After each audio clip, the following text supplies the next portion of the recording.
할렐루야. 오늘도 말씀으로 하루를 여시는 모든 성도님들 가운데 하나님의 은혜가 부어지고 또 하루를 능히 감당할 힘과 은혜 주시기를 소망합니다. 오늘 우리 함께 읽을 말씀 구약성경 창세기 26장입니다 26장 1절로 11절 말씀, 제가 가지고 있는 책으로는 구약성경 35페이지 정도에 있습니다. 우리 함께 읽겠습니다. 아브라함 때에 첫 흉년이 들었더니 그 땅에 또 흉년이 들매 이삭이 그랄로 가서 블레셋 왕 아비멜렉에게 이르렀더니 여호와께서 이삭에게 나타나 이르시되 애굽으로 내려가지 말고 내가 내게 지시하는 땅에 거주하라. 이 땅에 거류하면 내가 너와 함께 있어 내게 복을 주고 내가 이 모든 땅을 너와 내 자손에게 주리라. 내가 내 아버지 아브라함에게 맹세한 것을 이루며 내 자손을 하늘의 별과 같이 번성하게 하며 이 모든 땅을 내 자손에게 주리니 내 자손으로 말미암아 천하 만민이 복을 받으리라. 이는 아브라함이 내 말을 순종하고 내 명령과 내 계명과 내 율례와 내 법도를 지켰음이라 하시니라. 이삭이 그랄에 거주하였더니 그곳 사람들이 그의 아내에 대하여 물으매 그가 말하기를 그는 내 누이라 하였으니 리브가는 보기에 아리따움으로 그곳 백성이 리브가로 말미암아 자기를 죽일까 하여 그는 내 아내라 하기를 두려워함이었더라. 이삭이 거기 오래 거주하였더니 이삭이 그 아내 리브가를 껴안은 것을 블레셋 왕 아비멜렉이 창으로 내다본지라. 이에 아비멜렉이 이삭을 불러 이르되 그가 분명히 내 아내거늘 어찌 내 누이라 하였느냐. 이삭이 그에게 대답하되 내 생각에 그로 말미암아 내가 죽게 될까 두려워하였음이로다. 아비멜렉이 이르되 내가 어찌 우리에게 이렇게 행하였느냐. 백성 중 하나가 내 아내와 동침할 뻔하였도다. 내가 죄를 우리에게 입혔느니라. 아비멜렉이 이에 모든 백성에게 명하며 이르되 이 사람이나 그의 아내를 범하는 자는 죽이리라 하였더라. 아멘. 오늘 이 말씀 본문을 중심으로 하나님이 책임지시는 삶이라는 제목 가운데 두 가지 말씀 나누기를 원합니다. 우리는 살아가면서 때때로 우리가 원하지 않는 고난의 순간을 만나곤 하죠. 오늘 창세기 본문 안에도 이삭이 아버지 아브라함이 겪었던 것 같은 그런 흉년의 그런 나쁜 경험을 하게 되죠. 이렇게 우리 인생에도 뜻하지 않는 그런 어려움들이 찾아올 때가 있습니다. 그럴 때 우리가 정말 믿는 자로서 하나님이 책임지시는 삶을 살아가려면 어떻게 해야 될까? 그것에 대해서 두 가지를 생각해 보기를 원합니다. 그 첫째는 말씀을 따라 돌이키는 자의 삶을 살아가야 한다라는 것입니다. 오늘 말씀에 보니까 아브라함 때, 그러니까 아브라함 이후에 첫 흉년이 들었어요. 아브라함 때 이미 약 100년 전에 흉년이 들었었는데 그때 이후로 이 같은 큰 흉년이 없었던 거죠. 그렇게 아브라함 때 있었던 흉년과 같은 큰 흉년이 다시 그 땅에 찾아옵니다. 그러자 이삭이 그곳에서 더 이상은 이제 견딜 수 없겠다. 그리고 길을 나서게 되죠. 이스라엘 백성들이 늘 이렇게 꿈꾸고 이렇게 가뭄 때마다 떠올리는 곳은 바로 애굽이었습니다. 오늘 말씀에도 나오죠. 하나님께서 2절에 보니까 애굽으로 내려가지 말고 내가 내게 지시하는 땅으로 거주하라. 그렇게 말씀하시는 것을 볼 때 애굽 사람들, 그들의 삶의 모습이 이스라엘 백성들의 머릿속에 이렇게 각인이 되어 있는 것 같아요. 자, 이 이삭도 마찬가지로 애굽을 생각하면서 길을 떠났던 것 같습니다. 그런데 가다가 그랄이라고 하는 땅에 거주합니다. 놀랍게도 이 그랄은 이전에 아브라함도 거주했던 땅입니다. 그랄이라고 하는 이름 자체가 거주지라는 이름의 뜻이 있는데 그만큼 이곳이 풍요롭고 이렇게 곡식들이 많이 있어서 살기가 좋았던 곳 같아요. 그랄에 가서 이렇게 지내게 되는 그 이삭의 모습을 기록하고 있어요. 그런데 이 지금 그랄이라고 하는 곳이 최종의 목적지가 아니었잖아요. 이삭이 떠난 곳은 그가 생각했던 풍요로운 땅이라고 생각했던 애굽으로 가는 거였습니다. 근데 그랄쯤 갔을 때 하나님께서 이스라엘에게 나타나서 말씀하시죠. 아까 읽어드렸던 그대로 애굽으로 내려가지 말고 내가 내게 지시하는 땅에 거주하라 말씀하시는 거예요. 그리고 그 이유를 3절 이후로 쭉 하나님이 설명해 주세요. 내가 내게 지시하는 땅에 가면 내가 너를 책임질 것이기 때문이다, 이렇게 말씀하시는 거죠.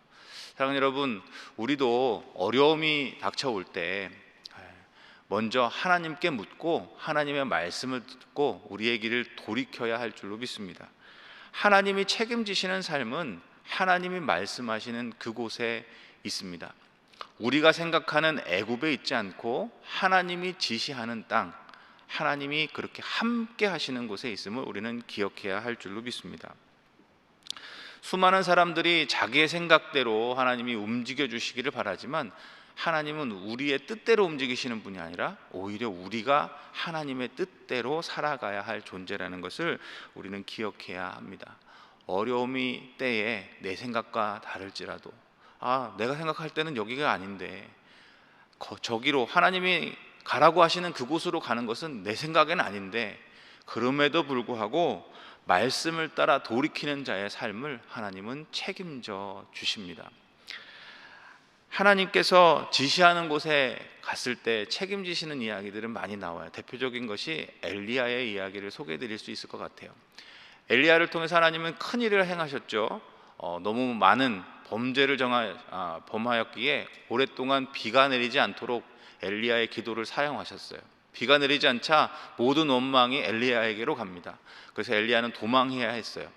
엘리야가 도망했을 때 하나님께서 어디로 보내시냐면 과부에게 보내세요. 사르밧 과부에게 보냈습니다. 과부 혼자도 살기 어려운 그곳에 하나님은 그곳에 가라 말씀하세요.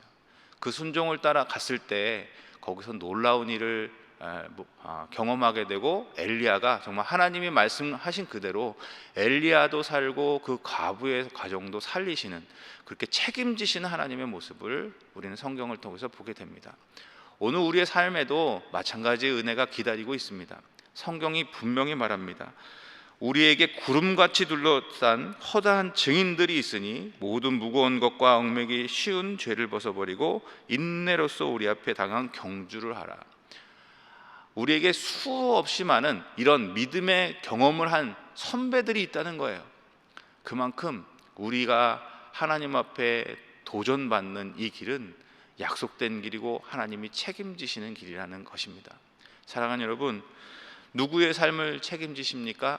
하나님은 말씀을 따라 돌이키는 자의 삶을 책임져 주십니다. 오늘 어려움 앞에 우리의 삶이 그런 삶이 되기를 간절히 소망합니다. 먼저 묻고 말씀하시는 그곳에 하나님이 복이 임하고 하나님이 함께 하시는 그곳에 거할 때 하나님은 또 한 번 우리의 삶 가운데서도 하나님이 책임지시는 그런 믿음의 역사를 보게 하실 줄로 믿습니다. 두 번째, 하나님이 책임지시는 삶은 어떤 삶일까요? 믿음의 씨름을 하는 자의 삶이다라는 거예요. 하나님이 말씀하셨어요. 하나님이 말씀하신 것은 오늘 이삭이 머물고 있는 그랄에 머물러라 라는 것이 아니었어요. 내가 지시한 땅, 그 하나님이 지시한 그 복된 땅으로 가라는 거죠. 그런데 오늘 이삭은 아직 거기까지 갈 용기도 믿음도 없었던 것 같아요. 그는 여전히 그랄에 멈춰 있었습니다.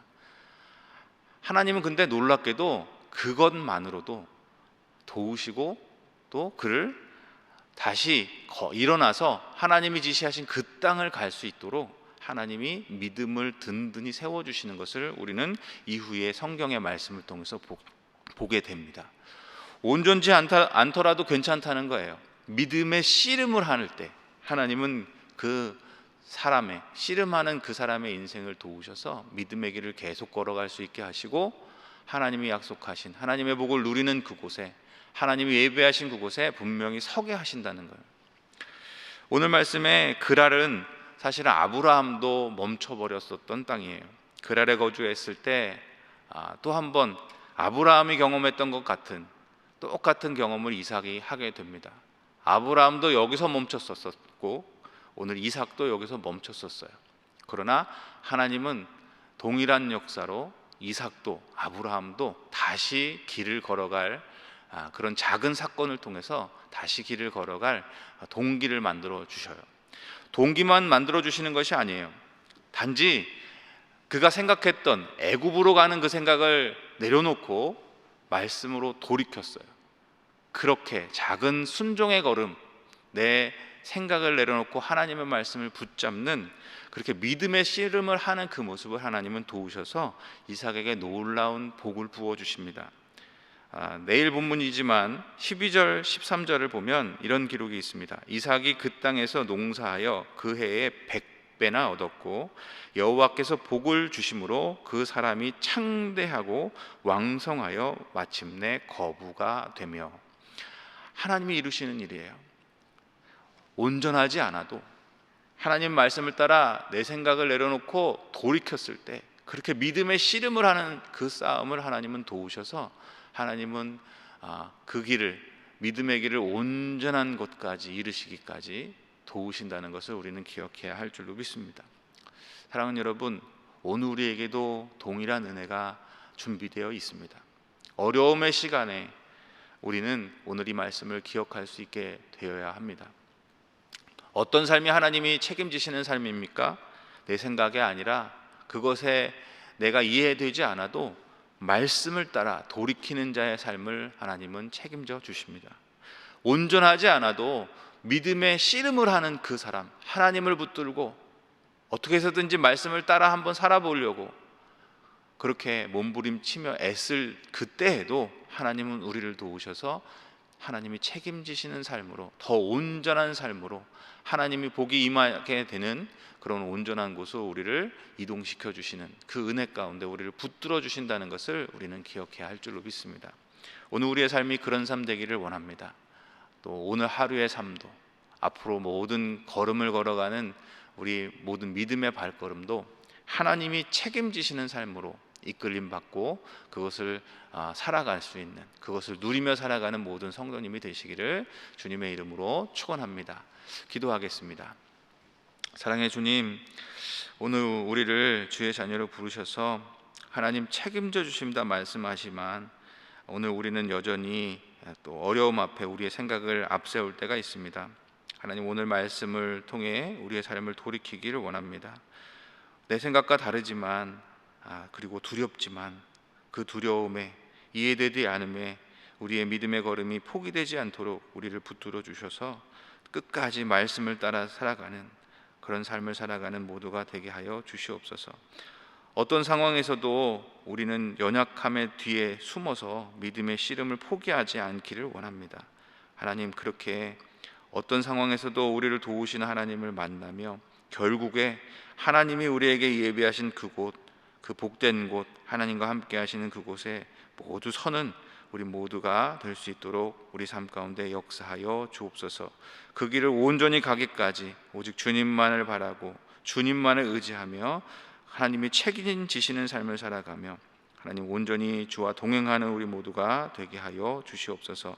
이 모든 것 이루실 것을 믿고 감사드리오며 사랑해 준 예수님의 이름으로 간절히 기도합니다. 아멘.